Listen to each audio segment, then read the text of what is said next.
Le film s'ouvre sur la planète glaciale Niflheim en l'an 2054. Mickey reprend conscience dans un ravin gelé, perplexe de comprendre pourquoi il est encore en vie. Soudain, son ami Timo apparaît au-dessus, semblant prêt à l'aider. Mais au dernier moment, Timo ne prend que le lance-flamme de Mickey, le laissant face à une mort certaine. Les affaires de Mickey sont déjà mal en point, et de toute façon, ils le réimprimeront demain. Il s'avère que c'est déjà le 17e Mickey, et après sa mort, un 18e prendra sa place. Lui souhaitant une mort agréable, Timo s'en va. Tout à coup, des monstres envahissent le ravin, et le plus énorme d'entre eux s'effondre sur Mickey, l'ensevelissant. Le lendemain, un nouveau Mickey est imprimé. Après chaque mort, son corps est recréé grâce à la technologie de bioimpression. Et sa conscience ainsi que ses souvenirs sont téléchargés à partir d'une sauvegarde stockée sur un serveur. Cette technologie est interdite sur Terre, mais utilisée dans l'espace pour créer des consommables, des personnes envoyées dans des missions à haut risque. Les scientifiques soumettent Mickey à des expériences cruelles, comme l'exposition à des doses mortelles de radiation à l'extérieur du vaisseau. Lorsqu'il meurt, il se contente d'imprimer une nouvelle version, sans égard pour ses souffrances. Mickey se remémore comment il s'est retrouvé dans cette situation. Les ennuis ont commencé lorsque Timo l'a convaincu d'investir de l'argent emprunté dans une boutique de macarons. Ils ont manqué un paiement et leur créancier, Darius Blanc, les a fait amener. Pour montrer ce qui arrive aux mauvais payeurs, ils ont scié un débiteur en deux avec une scie électrique sous leurs yeux, laissant une scène sanglante. Craignant des représailles, ils ont décidé de fuir la Terre pour coloniser Niflheim. Timo a décroché un poste de pilote, mais Mickey, par inattention, a rempli un formulaire en cochant la case pour devenir consommable. Une employée, surprise, lui a demandé s'il avait lu les petites lignes. Distrait, Mickey a répondu par « l'affirmative ». Sa candidature a été rapidement approuvée et une autre employée a expliqué le processus.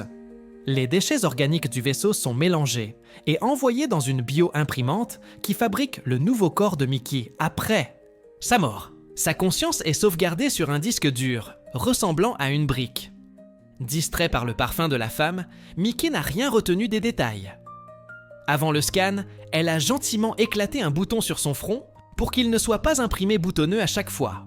Il était soulagé qu'elle ne sache rien du bouton sur ses fesses.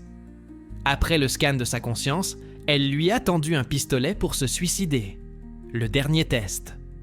Un Mickey cloné était déjà en mission. À bord du vaisseau, l'équipage se réunit pour le déjeuner.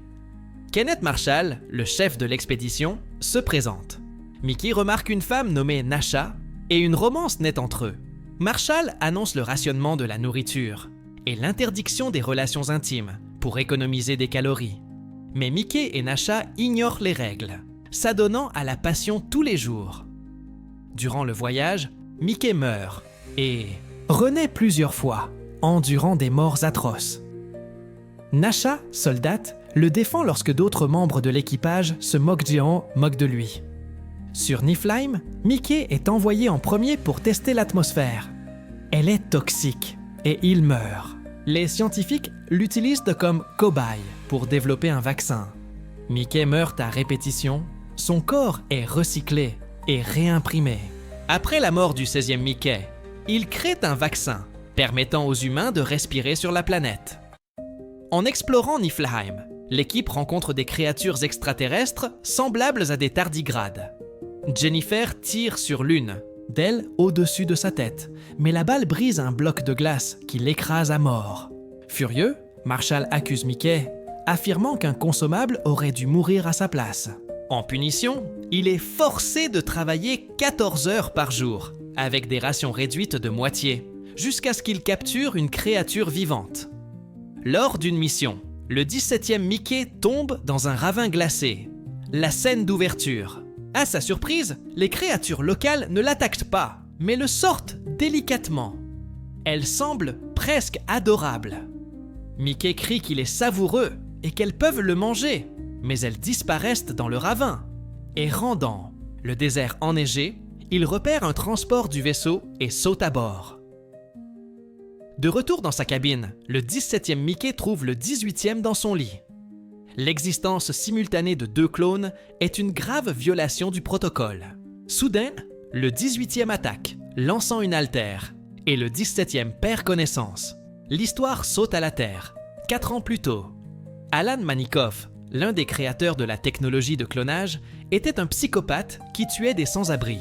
Une témoin l'a identifié, mais il avait un alibi, une émission scientifique pour enfants. La police a fait irruption chez lui, arrêtant Alan le premier et Alan le second. Plus tard, ils ont attrapé un 3e Alan qui continuait les meurtres.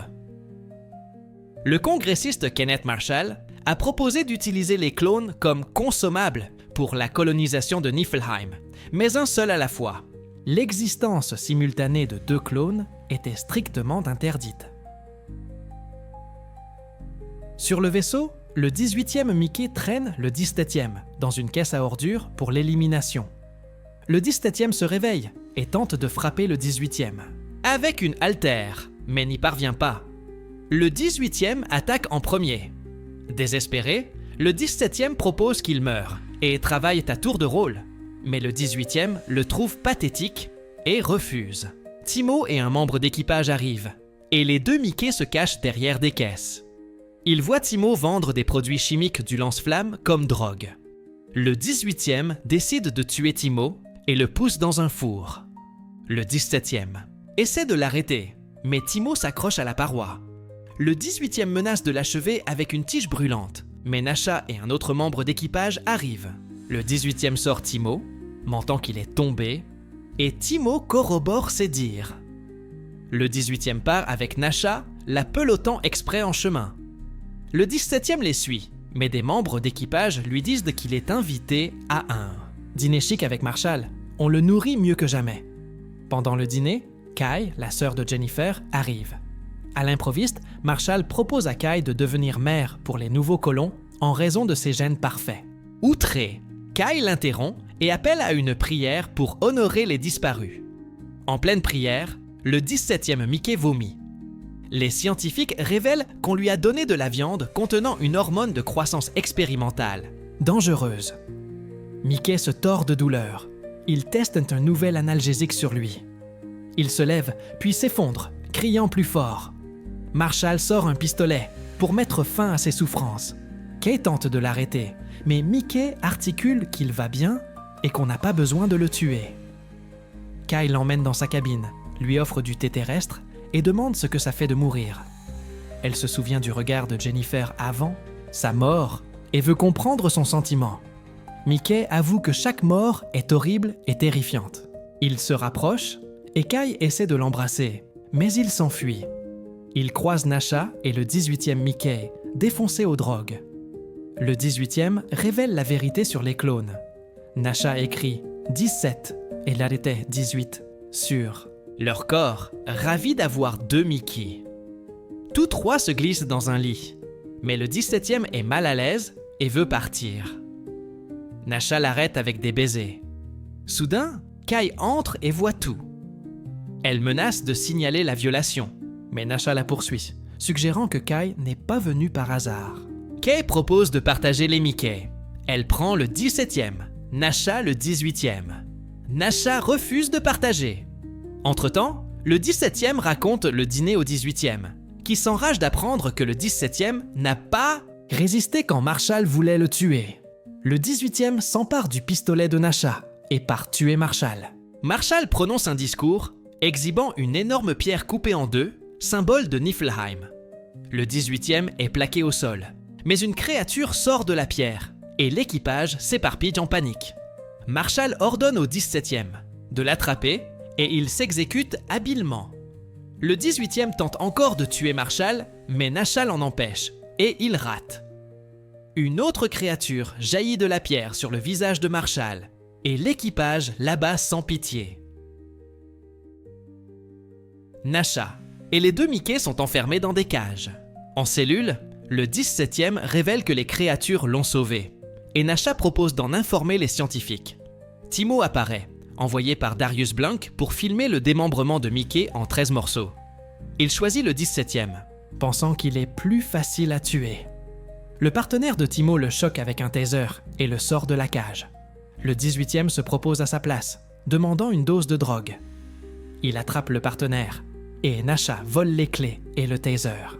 Elle tente de scier la tête de Timo, mais d'autres membres d'équipage l'arrêtent. Le trio est conduit à Marshall. En chemin, ils voient des milliers de créatures encercler le vaisseau.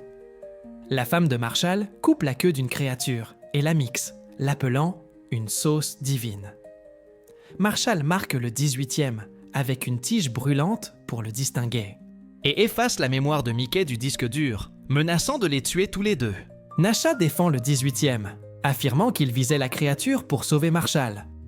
Elle ajoute que les créatures ne sont pas hostiles, car elles ont sauvé le 17e. Une scientifique rapporte qu'ils ont détecté des signes d'intelligence chez les créatures et développent un traducteur. Marshall rejette l'idée, et un bébé créature capturé lui crache dessus, le mettant en furie. Nasha prend le parti des créatures, traitant Marshall d'idiot. Il suspend le bébé au-dessus d'un four. Nasha le sauve, saisissant la corde avec ses dents. Un membre d'équipage filme secrètement la cruauté de Marshall. Marshall prévoit d'exterminer les créatures avec un gaz toxique. Et sa femme propose un jeu. Le Mickey qui collecte 100 queues de créatures survivra. Ils sont équipés d'explosifs et envoyés dehors. Une scientifique remet au 17e un prototype de traducteur. Il se dirige vers la mère de toutes les créatures, la remercie de l'avoir sauvée et l'avertit du gaz. Le traducteur fonctionne.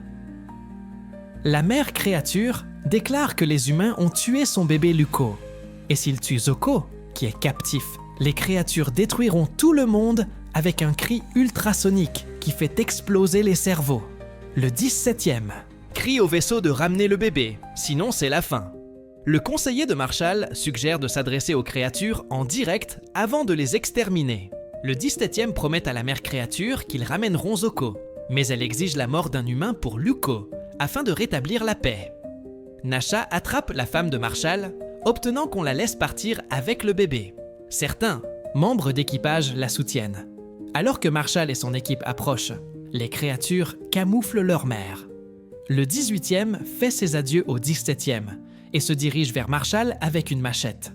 Nasha livre Zoko à la mère créature. Le 18e attrape Marshall et déclenche le détonateur dans sa main. L'explosion les tue tous les deux.